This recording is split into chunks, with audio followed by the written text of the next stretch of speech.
Assalamualaikum warahmatullahi wabarakatuh. Yang terhormat dosen manajemen operasi serta teman-teman kelas 06 SMJM 002 reguler B Universitas Pamulang yang saya sayangi. Perkenalkan, nama saya Ahmad Anang Salsadi Suryo. Saya dari kelompok 1 atau Ganjil. Pada kesempatan kali ini saya akan membawakan materi dengan tema desain produk dan jasa atau pengembangan produk. Baik, langsung masuk ke materi. Pada materi pertama, yaitu kita akan bahas mengenai pengertian dari desain produk dan pengembangan produk. Adapun pengertian dari desain produk dan jasa adalah sebuah proses yang dimulai dari membayangkan sebuah desain, menciptakan, dan memperbaikinya dengan dapat menyelesaikannya masalah tersebut dari penggunaan secara spesifik. Selanjutnya, pengembangan produk adalah strategis dan proses yang dilakukan oleh perusahaan dalam mengembangkan produk, memperbaiki produk lama, atau memperbanyak kegunaan produk ke segmen pasar yang ada dengan asumsi pelanggan menginginkan unsur-unsur baru mengenai produk. Selanjutnya terdapat tujuan pengembangan produk. Tujuan pengembangan produk ini ada 3. Yang pertama, mengamankan volume dan pertumbuhan laba. Yang kedua, mempertahankan posisi perusahaan yang saat ini sebagai inovator. Yang ketiga, mempertahankan pangsa pasar yang ada pada saat sekarang, dan lain-lain sebagainya. Kemudian, terdapat manfaat pengembangan produk. Yang pertama, yaitu memuaskan pelanggan. Memuaskan pelanggan ini, pelanggan yang setia dengan akan tergoda dengan produk yang lebih inovatif. Mungkin dari sisi kemasannya yang lebih menarik, atau dari fungsionalnya, atau dari segi fashionnya dan kepraktisan. Maka dari itu perlu mempertahankan ciri khas dari produk yang akan kita kembangkan dan selalu berinovasi untuk berusaha menarik perhatian dari konsumen. Yang kedua, manfaat pengembangan produk yaitu menggait pasar baru. Nah, inovasi produk dapat menggait pasar baru yang lebih luas. Konsumen yang tadinya tidak berminat dengan produk akan lebih tertarik dengan adanya inovasi, dan inovasi tidak selalu menambah fitur atau memperkaya kandungan, namun bisa juga menguranginya dengan tujuan menurunkan harga atau menghadirkan rasa yang original. Dengan ada inovasi yang baru pada produk, pasar yang tadinya tidak terjangkau dapat melirik dan akhirnya tertarik untuk melakukan sebuah pembelian terhadap produk yang kita kembangkan. Selanjutnya yaitu meningkatkan kualitas produk. Nah, pada pertama kali diciptakan suatu produk, tentunya memiliki berbagai kekurangan. Lalu kita sebagai pengembang produk tentunya harus melakukan riset untuk melakukan peningkatan kualitas produk, sehingga akhirnya produk yang layak untuk dipasarkan akan lebih berkualitas dan lebih baik untuk dapat dikonsumsi atau dibeli oleh konsumen. Kemudian unggul dari kompetitor. Nah, produk yang kita kembangkan ini harus lebih unggul dari kompetitor. Jika diibaratkan bisnis seperti lomba lari, maka bisnis yang akan terus melakukan inovasi akan lebih ringan untuk bergerak. Tentunya sifat yang fleksibel ini akan membuat bisnis lebih cepat menghasilkan produk yang lebih unggul daripada kompetitor. Maka tidak lupa kompetitor juga terus berusaha untuk melakukan sebuah inovasi, sehingga keunggulan yang notabene inovasinya lebih tepat sasaran sesuai dengan kebutuhan konsumen, maka dia yang akan lebih cepat menarik konsumen dan konsumen bebas untuk memilih produk mana yang akan dibelinya.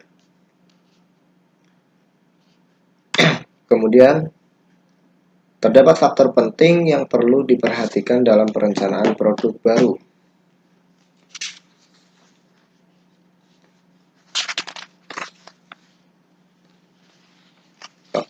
yaitu yang pertama, perkiraan penyimpangan produk baru dalam memenuhi pasar.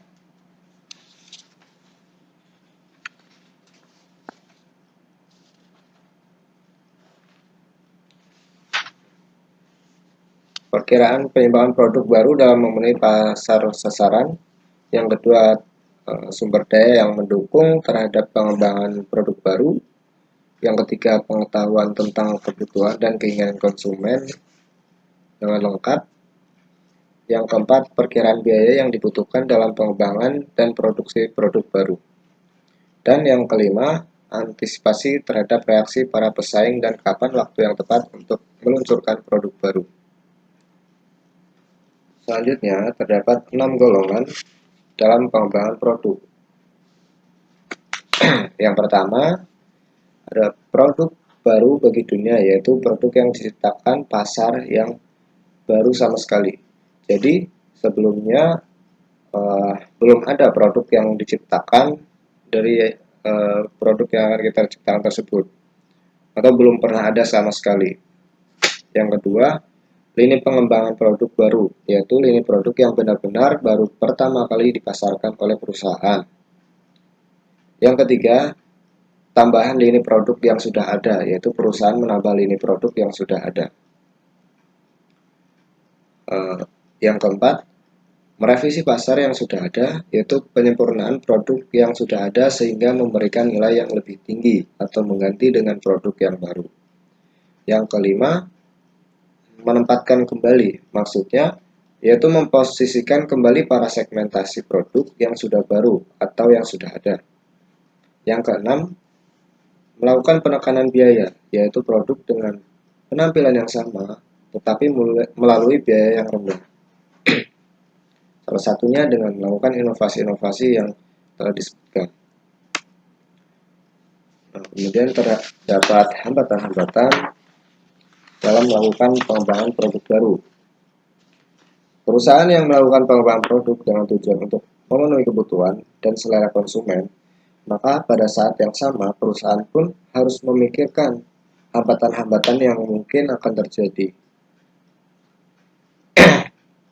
Nah, hambatan-hambatan tersebut salah satunya antara lain yaitu pertama, adanya kekurangan gagasan mengenai produk. Jadi para pengembang stuck mengalami kekurangan gagasan mengenai produk yang akan diciptakan ataupun diinovasikan. Lalu kemudian mahalnya proses pengembangan produk baru. Nah, adanya mahalnya proses pengembangan produk baru ini menjadi satu hambatan bagi pengembang produk karena mahalnya proses ini menjadi faktor yang penting. Jadi para pengembang memikirkan lebih dari sekali untuk melakukan pengembangan produk ini. Yang ketiga, adanya kekurangan modal. Berkaitan dengan hambatan yang kedua tadi, mahalnya proses pengembangan produk, hambatan yang ketiga ini kekurangan modal. Jadi pengembang memang harus benar-benar menyiapkan finansial perusahaannya untuk melakukan pengembangan produk baru ini ataupun inovasi produk yang sudah ada. Yang keempat, siklus hidup produk yang lebih singkat. Nah, jadi harus dipikirkan lagi mengenai pengembangan produk tersebut, apakah untuk jangka waktu yang panjang ataupun produk tersebut dapat digunakan dalam produk yang lebih singkat. Yang kelima, hambatannya yaitu produk tidak dirancang dengan baik. Nah, tentunya dalam pengembangan produk baru, kita mengharapkan dan berusaha menciptakan produk dengan sebaik mungkin dan berkualitas. agar lebih dominan menguasai segmen pasar dan diminati konsumen. Nah, selanjutnya ada strategi pengembangan produk baru. Strategi dalam pengembangan produk baru dapat dikelompokkan menjadi reaktif dan proaktif. Nah, faktor-faktor yang mempengaruhi penggunaan strategi reaktif atau proaktif mencakup ukuran dan pertumbuhan pasar, perlindungan sebagai inovator, kekuatan dan kelemahan daya asing, serta posisi pasar perusahaan. Nah, pada yang pertama ini, yaitu strategi reaktif. Terdapat strategi dalam strategi reaktif ini. Yang pertama, strategi defensif, yaitu dengan menyesuaikan produk yang ada sehingga produk itu dapat bersaing dengan lebih baik melawan produk kompetitif yang baru diluncurkan. Lalu kemudian yang kedua, strategi imitatif, yaitu mampu dengan cepat meniru produk baru. Tentu dengan dalam hal ini meniru produk baru tersebut tidak meniru secara persis, baik dalam bentuknya, sisi fungsionalnya. Kita dapat atau pengembang dapat melakukan imitatifnya dengan lebih inovatif lagi. Kemudian yang ketiga, strategi yang kedua tapi lebih baik, yaitu yang telah disebutkan tadi, strategi imitatif namun lebih memiliki sisi yang lebih baik dan dapat memperbaiki produk baru bersaing. Yang keempat, strategi responsif, yaitu produk baru dapat bereaksi terhadap permintaan konsumen untuk produk baru atau produk yang sudah diperbaiki. Selanjutnya, strategi proaktif. Strategi proaktif ini memiliki 3 poin. Yang pertama, strategi lead bank, yaitu berupaya mengembangkan produk-produk teknis yang unggul. Yang kedua, strategi pemasaran, didasarkan pada menemukan kebutuhan konsumen dan kemudian mengembangkan produk untuk memenuhinya. Jadi ditelaah dulu dan dievaluasi dulu pemasarannya, apa yang dibutuhkan konsumen, apa yang diinginkan konsumen, pasar, lalu kemudian perusahaan melakukan riset untuk pengembangan produk yang sesuai dengan kebutuhan dan keinginan di pasar. Yang ketiga, strategi akuisisi, yaitu di mana perusahaan membeli produk baru untuk dipasarkan, tentunya dengan prosedur-prosedur akuisisi suatu produk. Lalu kemudian terdapat pentingnya pengembangan produk baru. Pengembangan sebuah produk mengharuskan perusahaan menetapkan manfaat-manfaat yang akan diberikan oleh produk itu sendiri. Jadi penting melakukan pengembangan produk baru. Ada 3 poin. Yang pertama, hubungan dengan daur hidup produk, yaitu terdapat 2 hal yang berkaitan dengan konsep daur hidup yang membantu menjelaskan mengapa inovasi produk sangat penting. Pertama, setiap produk yang ada dalam perusahaan akhirnya tidak terpakai lagi. Yang kedua, keuntungan pada umumnya akan menurun karena usia produk semakin menua. Dan jika produk tidak diubah atau diganti, akhirnya perusahaan akan bangkrut atau mengalami penurunan dan akhirnya akan mengalami sebuah kebangkrutan. Yang kedua, produk menunjukkan laba, yaitu pengembangan produk sangat penting untuk mempertahankan laba yang lebih direncanakan. Yang ketiga, pengembangan produk sangat penting bagi perusahaan. Alasannya, produk yang berorientasi pada pengembangan produk baru diharapkan dapat tumbuh dan berkembang.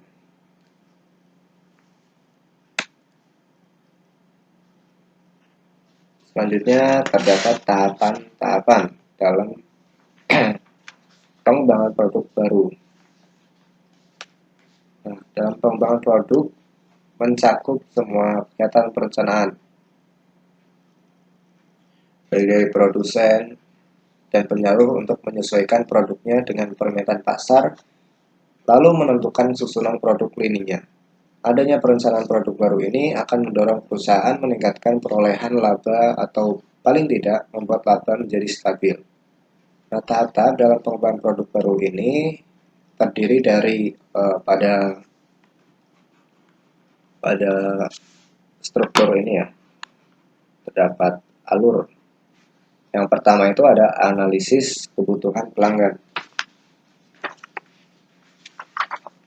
Dalam analisis kebutuhan pelanggan ini, kebutuhan konsumen merupakan titik pendahuluan untuk pengembangan produk, baik untuk pasar domestik maupun global. Nah, produk-produk baru merangsang perusahaan untuk mencapai sasaran unit bisnis dan korporat. Untuk menentukan lingkup baru, produk baru yang akan dipertimbangkan, manajemen sering merumuskan garis-garis besar perencanaan produk baru. Keputusan ini menjadi garis-garis besar penting untuk proses perencanaan produk baru. Lalu yang kedua, terdapat pemunculan gagasan dan penyaringan ide dan evaluasi. Pertama, pemunculan gagasan. Pada pemunculan gagasan atau ide ini, pengembangan produk baru berawal dari penciptaan ide. Dalam penciptaan ide tidak hanya seadanya saja, tapi harus didefinisikan dengan jelas tujuan dari produk yang ingin dikembangkan, dan harus jelas juga apakah akan memodifikasi produk lama, membuat terobosan baru, atau meniru pesaing. Jadi ide baru bisa dicari dari berbagai sumber. Kita harus mencari referensi di lain tempat, misalnya dari konsumen, atau malah dari kompetitor atau pesaing, dan lain-lain. Lalu kemudian penyaringan ide dan evaluasi, yaitu tujuan ini untuk menyaring ide-ide yang buruk agar nantinya ide yang akan dikembangkan bisa realistis dan memungkinkan dapat mewujudkan secara nyata produk yang akan dikembangkan. Lalu kemudian ada analisis bisnis. Analisis bisnis itu memperkirakan biaya dan laba, serta mengevaluasi manfaat suatu produk baru dengan analisis BEP atau break even agar nantinya perusahaan mengetahui berapa produk yang akan dijual agar impas dengan pengeluaran atau harga dan struktur biaya yang diperlukan dalam proses pengembangan produk. Lalu ada pengembangan strategi pemasaran. Tujuannya, pengembangan strategi pemasaran adalah menyempurnakan rencana lebih lanjut dari tahap-tahap sebelumnya ke tahap-tahap berikutnya, yaitu bagaimana strategi pemasaran untuk mengenalkan produk baru ke pasar. Lalu proses yang selanjutnya yaitu pengembangan produk. Pengembangan produk ini didapat dari ide-ide yang menarik, akan dibuat konsep produk yang bisa diuji. Dari ide produk yang dibuat beberapa konsep, lalu ilmuwan menguji apakah sudah sesuai dengan apa yang menjadi keinginan konsumen. Apabila konsepnya sesuai dengan tujuan, maka dapat dijadikan atau dilakukan aplikasi ke proses produksi. Dan jika belum, maka tim pengembang perlu membuat konsep baru dengan memperbaiki konsep yang lama. Jika konsep produk tersebut sudah matang dan sudah melalui analisis bisnis, maka langkah yang selanjutnya adalah mengubah konsep produk tersebut ke dalam bentuk fisik. Hal ini yang akan menjawab pertanyaan apakah produk layak secara teknis dan komersil. Yang proses kemudian yaitu pengujian pasar. Proses pengujian pasar ini, pengujian produk dilakukan kelanjutan dari tahapan pengembangan produk, yaitu tahapan-tahapan pengujian produk diantaranya pengujian tentang konsep produk, pengujian desain, pengujian kesukaan konsumen terhadap produk, pengujian laboratorium, pengujian operasi pabrik, maupun tes penggunaan produk. Nah, yang terakhir langkahnya yaitu komersialisasi. komersialisasi ini memberikan cukup informasi untuk bisa mengambil keputusan apakah produk akan diluncurkan atau tidak, yaitu dengan uji pemasaran. Adapun keputusan sebelum memasarkan, diantaranya kapan produk akan diluncurkan, target pasar mana yang akan menjadi titik tuju, dan di mana awal produk akan dijual, serta biaya yang dibutuhkan untuk memasarkan produk. Selanjutnya yaitu ada Quality Function Deployment atau QFD. Nah, pengertian dari QFD ini adalah pendekatan sistematik yang menentukan tuntutan atau permintaan konsumen, kemudian menerjemahkan kebutuhan tersebut secara akurat ke dalam teknis manufacturing dan perencanaan produksi yang tepat.